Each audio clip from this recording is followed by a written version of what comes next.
안녕하세요. 인문결TV 저는 여러분들의 이슈피커 애나입니다. 오랜만에 이분이 누구신가요? 네. 예, 이용준 교수님과 함께합니다. 어서 오세요. 네, 안녕하십니까. 반갑습니다. 네, 너무 오랜만이죠. 아니 어디를 그렇게 한 2달 정도 네. 해외에 계속 나가 있었어요. 아니 근데 네. 지금 저는 사전에 좀 오늘 교수님과 이 수다 시간이 좀 있었는데 이야기를 들어보니 교수님이 진짜 아슬아슬하게 코로나를 체이징하고 다녔습니다. 그러니까 코로나를 어떻게 하신 거죠? 이게 중국에 그러니까 계셨었고 상해에 있다가 일단, 다시 이탈리아 지금 문제가 있는 에밀리아 로마냐에 있다가 지금 네. 서울로 들어왔습니다. 그러니까 볼로냐 대학에서 볼로냐 대학이 연구. 에밀리아 로마냐 주의 주도예요.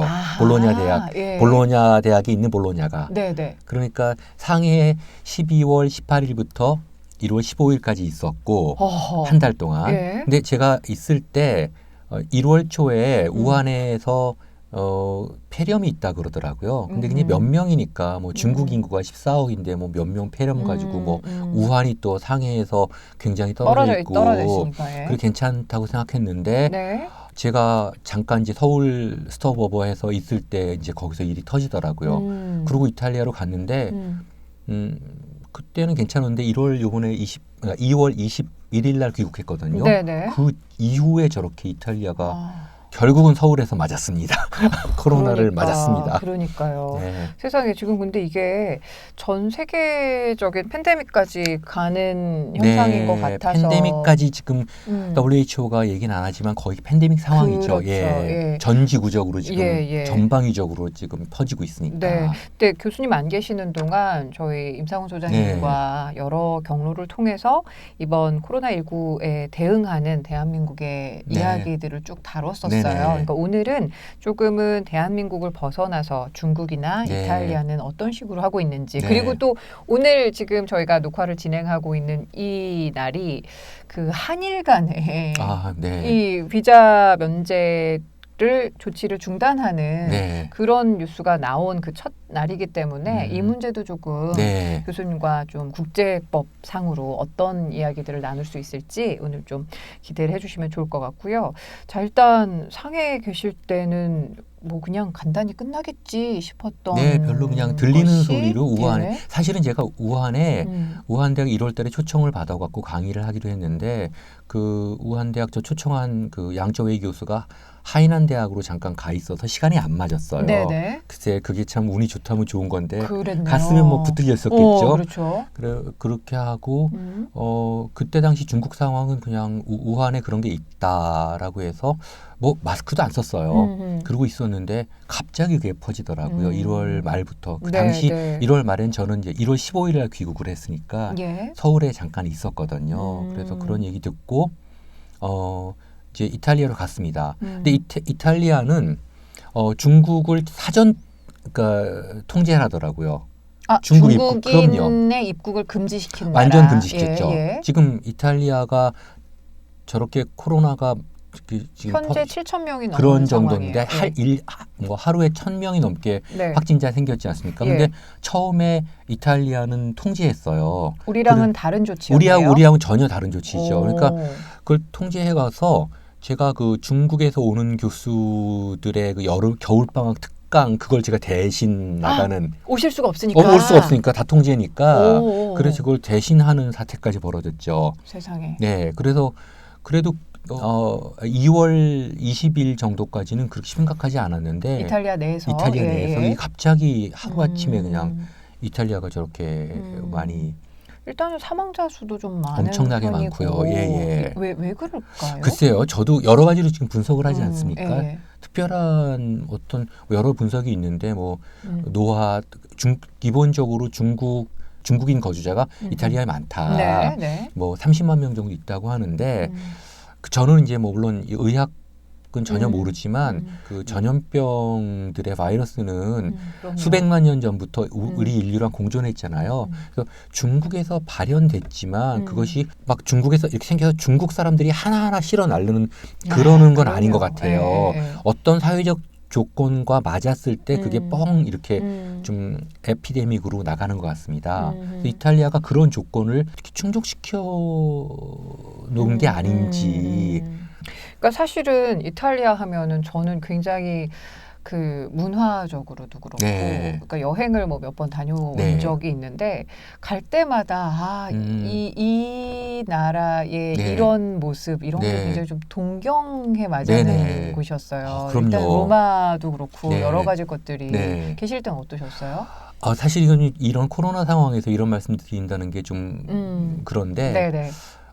되게 감동했던 건 그 참 소박하더라고요.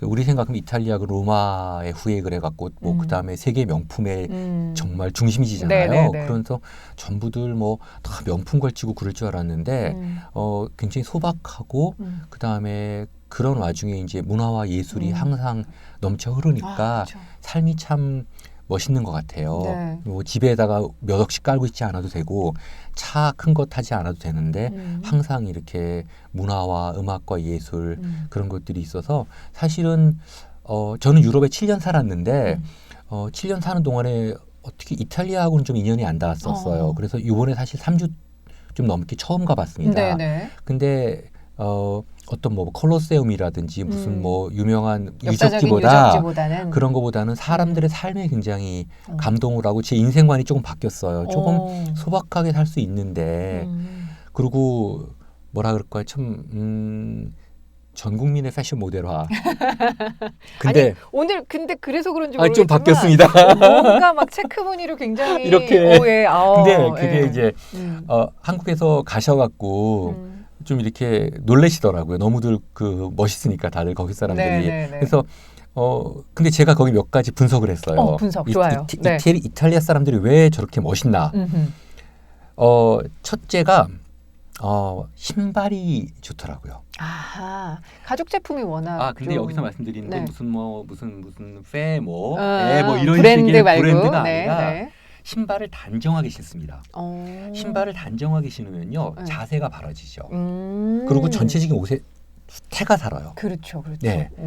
그래서 신발이 우리나라에서 좀 아쉬운 게 그 삼선 그거 질질 끌고 다니잖아요. 슬리퍼. 그 한 명도 못 봐. 학생들도 단정한 신발을 신고 두 번째로는 삶에 좀 물리적 정신적 여유를 좀 두더라고요. 현재 OECD 국가 중에 그나마 좀 미소를 잃지 않는 나라래요.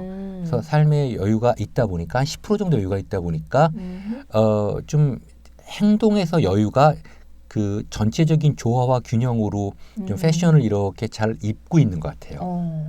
예. 그다음에 세 번째입니다. 네, 세 번째는 네, 네. 액세서리 중에 모자를 많이 쓰더라고요. 특히 여성들이. 근데 모자는 예전이나 지금도 좀 뭐 그 호텔 조리장들도 그렇지만 모자는 사람의 신분을 나타낼 때가 그렇죠. 많잖아요. 예, 예. 그러니까 모자를 비싼 게 아니더라도 잘 쓰니까 어째 그렇지 않은 사람들이 보기에는 네. 뭔가 지위가 높은 사람들이 있는 느낌인 거예요. 멋쟁이. 네네. 네네네. 그리고 이제 네 번째, 네. 제가 네 번째까지 봤는데 좋아요. 패션의 개념이 있어요. 그러니까 제가 이탈리아 내수 통계를 봐야 되는데 우리가 알고 있는 페 뭐 이런 식의 그 명품 브랜드를 한 사람을 정말 그 피렌체나 로마에서 한 명도 못 봤어요. 네네. 그러니까 그건 내수용은 좀 아닌 것 같아요. 외국 사람들은 팔아도 돈 벌자주의지. 근데 싸게 맞춰 입은 옷이나 패션에 이렇게 개념이 있는데 하루는 이렇게 기차에서 어떤 여성이 등산복하고 등산화를 신고 위에 스웨터를 입었는데 네. 너무 세련된 거예요. 왜 저렇게 세련돼 보이지? 그러고 참 이렇게 우리 자꾸 요즘에 네. 중년 그 네. 분들에게 그거랑 좀 달라요. 아재 인증 안 하려면 그거 안 하는 등산복 거. 차림 안 해야 근데 된다고. 그런 거의 밑에는 암벽 등산 수준의 옷을 입고 있는데 위에 제가 사실 사진도 갖고 있거든요. 네네네.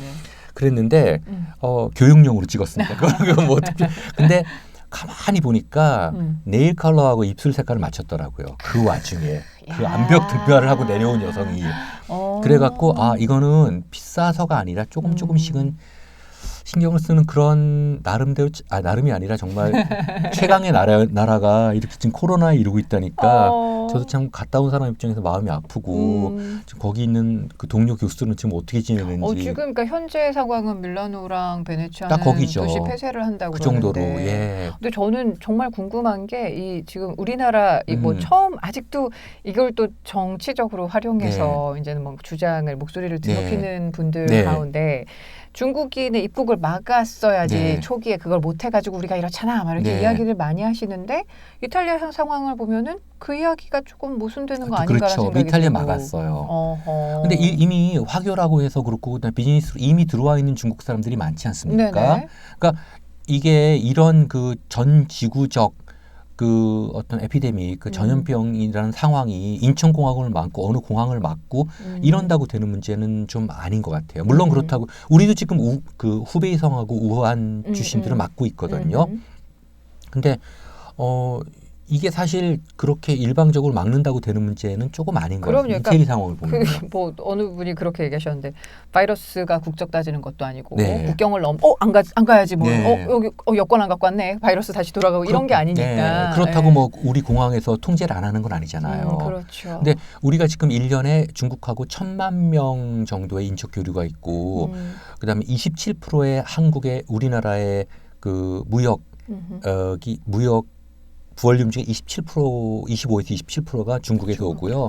그다음에 2017년 통계로도 우리 전체 무역 수지 흑자의 50%가 중국에서 나오거든요. 정부 입장에서는 제가 꼭 정부를 두둔하는 게 아니라 일방적으로 딱 맞고 중국 사람 들어오지 말라고 하기에는 어려움이 있죠. 그러니까 오히려 지금 완화 정책을 쓰면서 투명하게 이걸 좀 컨트롤할 수 있는 우리나라에서는 지금의 이런 방역 활동이 어찌 보면 국민들의 지지를 받아야 될 상황이지 비판을 받거나 공격을 받아야 될 그런 그 상황은 아닌 것 같다는 생각이 일본처럼 다시 막아버리면 들고. 당장 모르니까 그러는데 일단은 그거를 열고 얘기를 같이 해서 일단 파일을 다 열고 그 선에서 잡아야 되는데 이거 사실 터진 거는 다 알지만 의학적으로 나오지만 저 특정 종교 집단에서 나온 문제들이잖아요. 그것도 있고 그렇죠. 그런 문제들인데 갑자기 그거를 한 번에 막았어야 되는지 그 문제를 1,000만 명이 교류를 하는데 인적 교류를 그거를 한 번에 틀어막는다고 해결되는 건지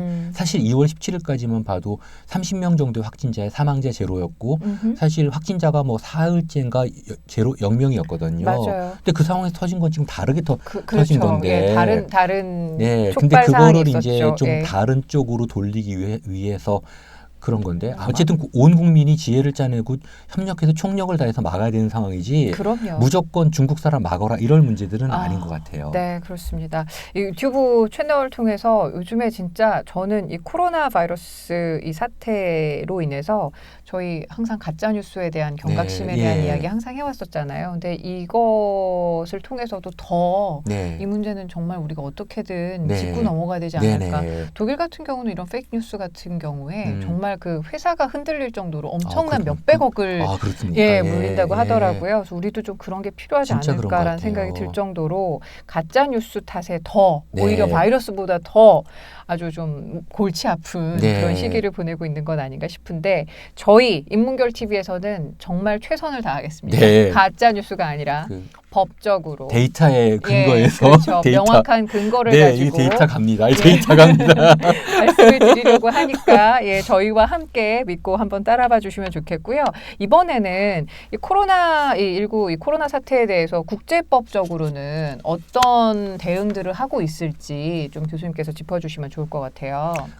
이제 일단 방역 체계 자체는 각 국내적 관할 사항이긴 하지만은 그 국제 보건기구 WHO가 굉장히 강력한 법적인 조치를 취하고 있습니다. 이제 지금 같은 경우는 2005년에 국제 보건 규칙 International Health Regulation이라고 해서 국제 보건 규칙을 채택을 했고요. 그거가 이제 2007년부터 발효돼 갖고 각국의 이제 구속력 있는 일종의 그 좀 규칙을 전달하고 있습니다. 그래서 좀 사항들을 좀 살펴볼까요? 그래서 아직 그렇게 그 WHO가 굉장히 그 체계를 많이 발전시키지 못했고요. 네. 2005년도에 이제 그럼 지금 한 15년 전에 그렇죠. 문제를 가지고, 그러니까 그 법적 대응 체계를 체계를 가지고 만들었죠. 네. 그래서 2007년부터 이제 시작을 했고요. 네. 지금 이제 국제 공중보건 위기 상황을 네. 선포를 한 상태입니다. 예. 그래서 2020년 1월 30일 날, 그러니까 올해 1월 30일 날 일단 이 코로나라는 것이 이제 중국에 한정된 문제가 아니라 전 지구적으로 퍼져나간다는 것을 인지하고 네. 공중보건 위기 상황인데 이게 최고 단계입니다. 그렇다고 최고 단계라는 게 뭐 그 다음에 최저 단계 1, 2, 3단계가 있는 게 아니라 그 단계 하나예요. 네, 그런데 어쨌든 간에 그 국제 공중보건 위기 상황이라는 건 아무 때나 이렇게 하는 건 발효하는 건 아니고요. 일단 그렇게 이제 보건 상황을 가지고 네. 조치를 취했고 예. 각국에서는 이제 이 문제를 가지고 통보를 해서 이제 그 팩트를 통보를 하고 WTO와 긴밀한 협조를 해야 되는 그런 의무를 WHO와 죄송합니다. WHO 제가 WTO를 하다 보니까 그렇죠. WHO하고 굉장히 긴밀한 협력을 해야 되는 그런 의무를 지금 가지고 있습니다. 네. 근데 교수님 저 궁금한 게 2005년부터 해서 2007년에 이제 국제보건규칙이 만들어졌다라고 말씀하셨잖아요. 그럼 그 사이에 우리 뭐 메르스 사태도 겪고 했었는데 네. 이렇게 공중보건 위기 상황이 발효가 된 게 이번이 처음일까요? 아니에요. 몇 번 더 있습니다. 네. 예, 몇 번 더 있고요. 네. 근데 이번처럼 좀 전면적으로 이렇게 취한 거는 사실은 처음인 것 같아요. 메르스도 이 정도는 아니었다 그러더라고요. 네, 예. 그렇죠. 좀 한정되어 있었으니까 중동적으로. 중동적으로 한정돼 있어갖고, 예. 근데 실제로 지금 코로나가 더 좀 이렇게 확산율과 이런 것들이 좀 강한 것 같아요. 이것만 보면 진짜 엄중한 상황이고 엄중한 상황이죠. 정말 확실하네요. 근데 문제는 이제 이것이 어떤 물론 중국에 시작됐지만은 전 인류의 공동의 문제로서 대응해야 되는 아주 중요한 좀 글로벌 한 문제들이죠. 네. 그래서 그 문제를 단지 어떤 한 나라의 책임으로만 돌릴 수는 없는 것 같아요. 네. 지금도 보시지만 이제는 거꾸로 중국에서 우리를 입국 금지를 시켜버리고 네. 지금도 30몇 개국이 우리를 지금 입국 금지를 시켰거든요. 더 늘고 있더라고요. 더 늘고 있죠. 예. 더 늘고 저 아는 있는데 분은 비행기 타고 그곳에 도착을 했는데 입국이 안 돼갖고 불허돼서 네. 다시 돌아오셨어요. 그런 경우 많고 그래서 그런 문제들을 이제 국제 공동 협력으로 문제를 풀어나가고 있죠. 그래서 그거를 어떻게 풀어나갈지는 좀 우리가 생각을 해봐야 될 것 같습니다. 조금 더 이것을 그러니까 어떤 뭐 중국에 대한 문제, 일본에 대한 문제 이렇게 대응할 것이 아니라 전 지구적 문제에서 인식을 하고 국내적, 국제적 절차를 통해서 대응해야 될 부분들 같습니다. 근데 저는 궁금한 게 WHO가 국제 공중보건 위기 상황이라고 딱 발효를 해요. 네. 그럼 어떤 일종의 매뉴얼이랄까? 네. 그런 것들이 있나요? 매뉴얼이 있죠. 그래서 여기 또 제가 지금 갖고 왔습니다만은 이거의 그 집행을 위한 이런 그 매뉴얼들이 나와 있습니다. 사실은 이게 꽤 길어요. 이게 짧은 걸 갖고 왔는데 그 매뉴얼들이 하나 나와 있어서 어떤 것을 이제 국제 공중보건 위기 상황이라고 얘기를 하는지 그다음에 그걸 어떻게 대응해야 되는지 아주 그거에 대한 배경이라든지 이런 상황에서 굉장히 좀 구체적으로 이 문제를 얘기를 하고 있습니다. 네, 거기에서 만약에 그 국가 간의 이동을 금지를 시킨다든가 그런 조치에 대해서 그건 아니에요. 그게 지금도 무역 제한이나 여행 제한은 두고 있지 않습니다. 네, 그거는 두고 있지 않은데 각국이 지금 각국의 내부적인 그 절차로 국내적 조치로서 하는 거지. WHO 자체는 현재로서는 이 코로나에 대해서도 국제 공중 보건 위기 상황이지만 무역 제한이나 여행 제한을 두고 있지 않죠. 지금 제일 큰 문제가 아시다시피 코로나가 세계를 바꿨어요. 다 블로킹 해갖고 프리 글로벌로 다 넘어갔습니다. 옛날처럼 각국에서 이렇게 다 벽 쌓고 야야 다 우리 들어와 이런 걸로 좀 바뀌었거든요. 그러니까 마치 왜 병에 대한 낙인이 무섭다고 사람에 대한 어떤 인식 같은 것들도 많이 바뀐 것 같아요. 실제로 제가 이탈리아 있을 때도 이제 중국에서 이게 확산된다고 하니까 이태리는 아직 아니었는데도 저를 중국 사람으로 볼 것 같아서 제 친구는 독일에서 프랑크푸르트 공항에서 이 짐도 안 해주더래요. 그 얘기를 듣고 좀 마음이 그렇더라고요. 많이 그래서 안 좋죠. 사실은 예. 저도 중국 친구들이 많은데도 불구하고 조금 중국 사람이 아니라는 식의 아하. 그런 여러 가지 형태를 예. 그 유럽 사람들이 중국 사람들을 볼 때 금방 구별하는 몇 가지 특징의 반대 방향으로만 행동을 한 거죠. 그렇군요. 그런 식이 있는데 그러니까 마스크를 쓰면 동양인들이 마스크를 쓰면 당연히 네. 중국 사람이고. 근데 그때는 마스크 이탈리아에서 2월 20일까지는 마스크 쓰는 경우는 없었어요. 아하. 갑자기 며칠 만에. 네, 그러니까 네. 참 그 전염병이라는 게 네. 무섭고 특히 유럽은 흑사병의 경험이 그쵸. 있기 때문에 네, 네, 그리고 1918년 스페인 독감 때 약 스페인 독감? 4,800만 네. 정도가 죽었잖아요. 네. 당시 기록을 보면 우리나라도 그게 1919년 3.1 운동 전후에서 이제 그때 그해 겨울에 들어와서 우리나라에 있어서 한 10만 명 정도가 죽었다는 얘기가 있거든요. 예. 그리고 이번 겨울에 일반 우리가 알고 있는 일반 독감으로도 맞아요. 한 8,500명 정도 죽거든요. 맞아요. 예. 그러니까 그렇게 생각을 하면은 물론 이제 코로나가 굉장히 지금 위중한 문제긴 하지만은 이거에 대한 너무 큰 낙인을 찍고 너무 두려워하는 것도 또 문제인 것 같아요. 그러니까 이제는 막연한 불안함을 네. 가질 단계는 지났고 네.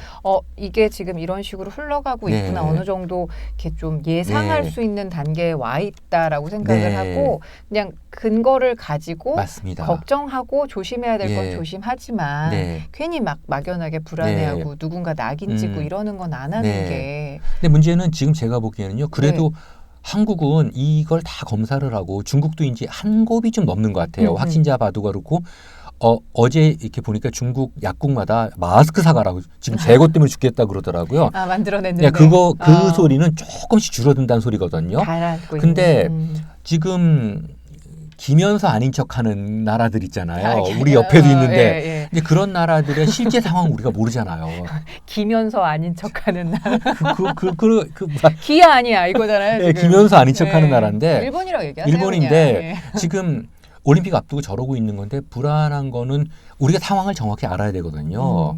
그러니까 우리는 지금 WHO하고 긴밀한 협력을 하면서 우리가 지금 이 상황이 이렇다고 하고 하루에 몇 번씩 정부에서 속보를 내면서 국민들한테 얘기를 하는데 아닌 것 같은데 불과 몇 달 후에는 엄청난 세계 행사 올림픽이 열리지 않습니까? 그러니까 저런 경우가 좀 불안한 것 같아요. 차라리 중국이면 우리가 조심하자. 저는 지금 못 가요. 어차피 4월 달에 상해 가기로 했는데 지금 다 막혀서 못 가니까 저러고 있고. 그리고 뭐 다른 나라들은 현재 이렇다고 하는데 일본은 애매한 상태로 조용조용 지금 지하에서 이렇게 스물스물 하고 있는데 뭐 어떤 일본 그 과학자는 뭐 100만 명에 육박할 수도 있다고. 이건 뭐 그 사람의 얘기니까 뭐 실제 그렇다는 건 가짜 뉴스 절대 아니고요.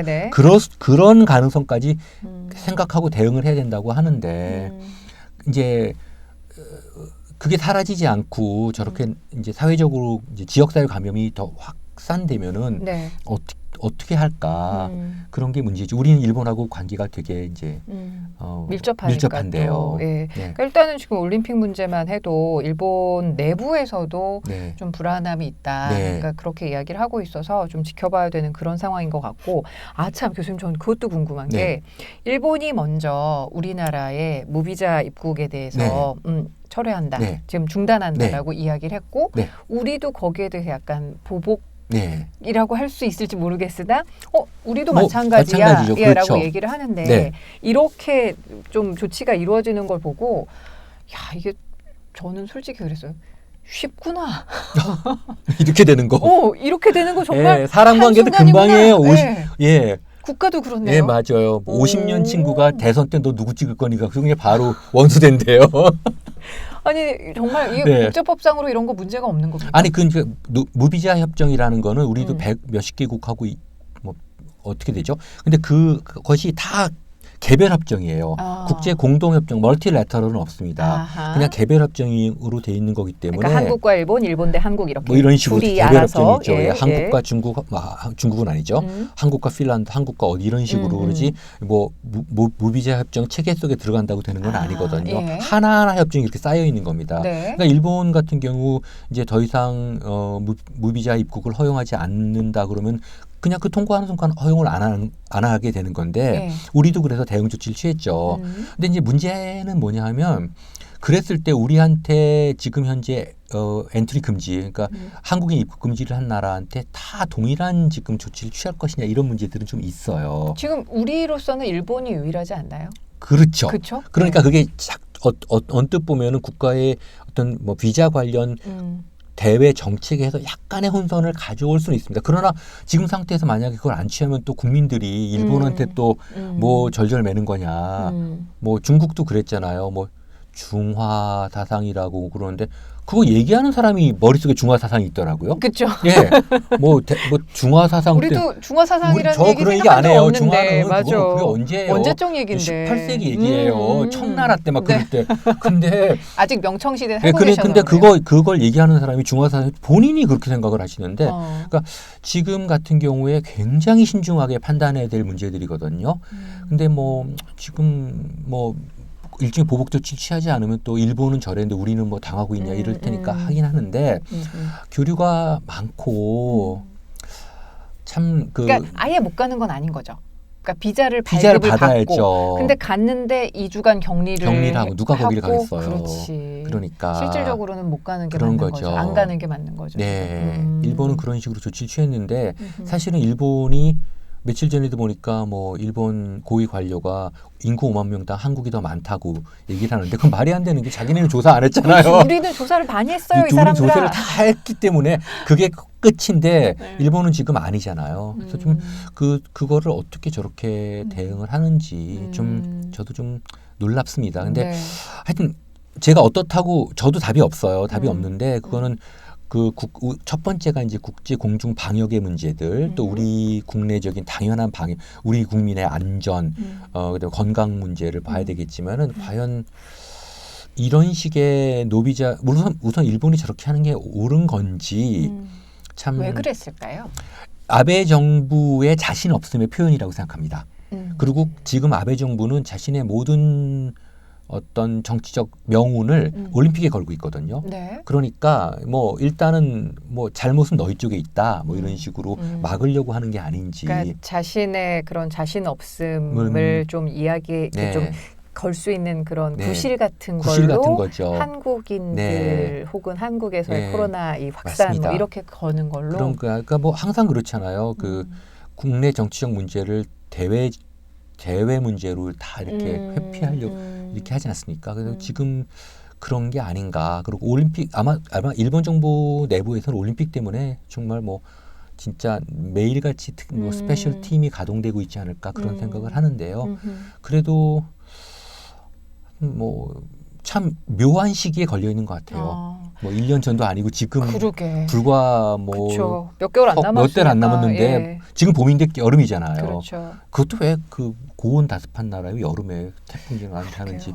어쨌든 그렇게 하니까 방사능 문제도 해결이 안 됐었을 방사능 문제는 텐데. 당연히 해결이 안 되는데 거기다가 지금 이것까지 겹치니까 일본 입장에서는 뭐 좀 좌충우돌인 것 같고 제가 보기에는 일본의 그런 대외 정책의 중요한 어떤 수단이 어떤 코즈 앤 이펙트 그러니까 인과관계 합리성을 갖고 나오지는 않는 것 같아요.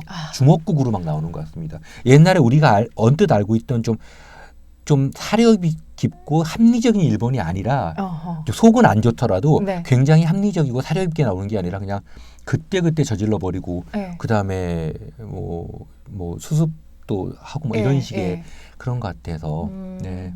뭐 교수님 말씀해 주셨지만 호사카 유지 교수가 어딘가 나오셔가지고 네. 일본을 더 이상 선진국으로 생각하면 안 선진국으로 안 된다고 된다고 말씀을 하셨는데 되게 너무 공감이 됐어요. 맞아요. 저도, 네, 네. 선진국의 시스템 속에서 나오는 행동이 아니다. 그렇게 봤습니다. 근데 저는 근데 사실은 일본 근데 이 얘기 또 드리기가 또 너무 조심스러운 게 일본하고 또 무역하시거나 네. 당장 일하셔야 되는 그런 불편함을 갖고 계시는 분들께는 너무 죄송한데 그냥 방역 조치만으로 봤을 때는 일본과의 왕래가 사실은 되게 불안했었거든요. 불안한 점은 앞서도 있죠. 말씀을 예. 해주셨지만 검사나 이런 좀 투명하지 않은 상황 속에서 네. 우리 한국 자국민들이 왔다 갔다 네. 하면서 오히려 거꾸로 네. 이런 상황이 되면 어떡할까라는 고민이 있었는데 그런 부분을 좀 어찌 보면 차단을 한 건지 근데 네. 그것도 또 명확하진 않잖아요. 명확하진 않죠. 예. 그것도 명확하진 않으니까. 근데 일단 이게 다 블로킹 돼 버렸어요. 지금 네. 전 세계가 굉장히 위기 상황이고 네. 코로나는 이제 뭐 그간의 메르스나 사스 때도 그렇지만 일정 시간이 지나가면 뭐 어떤 방식으로라도 이거는 이제 없어지겠죠. 그 예방의학자들이 그러시는데 바이러스를 그러니까 바이러스가 가장 좋은 거 바이러스를 죽이면 우리도 같이 죽는 거래요. 그렇죠. 그러니까 숙주가 죽는 거죠. 네, 숙주가 죽으니까 바이러스를 공존하는 거랍니다. 뭐 예를 들어 에이즈 같은 경우도 지금 뭐 우리도 그렇지만 예전에 비해서 에이즈가 갖고 있는 심각성이 덜한 이유가 많은 경우 공존한대요. 그래서 에이즈 복용을 하면서도 그냥 별일 없이 사는 사람들도 그렇죠. 있고 그렇죠. 예전에 사스 때도 걸렸는데 증상은 없는 경우도 생기고 그럼요. 그러니까 같이 가는 거니까 시간이 지나면 뭐 이게 무책임한 소리가 아니라 네. 해결은 되겠지만 네. 이로 인해서 서로가 서로한테 주었던 이 상처 그렇게 국제적으로 예, 줬던 상처들 상처들 어떡할 서로 거냐고요. 뭐 네. 저도 중국 친구들한테도 이거는 그런 의도는 뭐 무슨 중국 사람이 입국 금지를 청와대에 뭐 100만 명이 청원했다 그래서 그러는 게 아니다. 그런 게 그러니까 아니고 입장 바꿔 생각하면 네. 되게 우리도 지금 마찬가지잖아요. 당황스럽잖아요. 예, 당황스럽잖아요. 예. 그래서 그런 부분인데 일본하고 교류가 많아져야 되죠. 근데 지금 작년부터 시작해서 우리도 많이 다뤘지만 아베 정부의 이런 조치, 일련의 조치들은 어떻게 보면 교류를 끊겠다고 하는 건데 사실 섬나라 입장에서는 더더욱 그러면 안 되거든요. 우리는 그래도 하나라도 있지. 쟤들은 사방이다 바다로 막혀 있는데 저렇게 되는 조치가 참 의아하고 우려가 되는 상황입니다. 그래서 일단은 우리도 대응 조치를 취했죠. 할 수 없죠. 뭐 대응 조치를 취했는데 네네네. 앞으로 언제 저걸 푸느냐. 그러니까 뭐 이런 역학적인 문제들, 그다음에 정치적인 문제들 좀 여러 가지를 고려해서 좀 빠른 시간 내에 그게 풀렸으면 그런 생각입니다.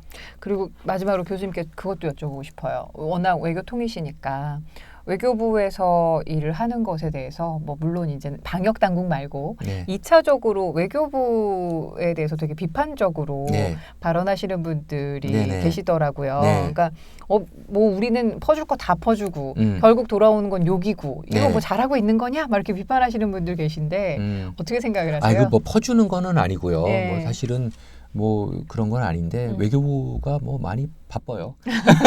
그분들은 바쁠 수밖에 없어요 깊은 지금. 생각을 하시기가 좀 예, 바쁘고 네. 예, 그래서 뭐 예, 지금 뭐 사실 뭐 우한에 뭐 마스크 뭐 100만 장인가 200만 장 줬다고 하는데 우리 지금 마스크 여러 가지 문제지만 당시 상황에서 그럼요. 그거를 그거는 퍼주게 예. 했다는 게 네. 예, 그건 뭐 일찍 이상 그런 좀 그러니까 어떤 프레임을 프레임을 가지고 가지고 공격을 하려고 하다 보면 지금 하고 있는 모든 일이 다 네. 비판거리가 될 수도 있죠. 그리고 네네. 비판이 없는 사회는 네. 건강하지 않지만 저는 이런 상황에서 오히려 국민 건강을 네. 최우선해야 되는 그런 상황에서 막 그쵸. 모든 걸 이렇게 네. 막 비판적으로 보고 있고 또 심지어 가짜 뉴스 확대 재생산하는 재생산하는 걸 보면 너무 우리 강 장관님이 마음이 아파요.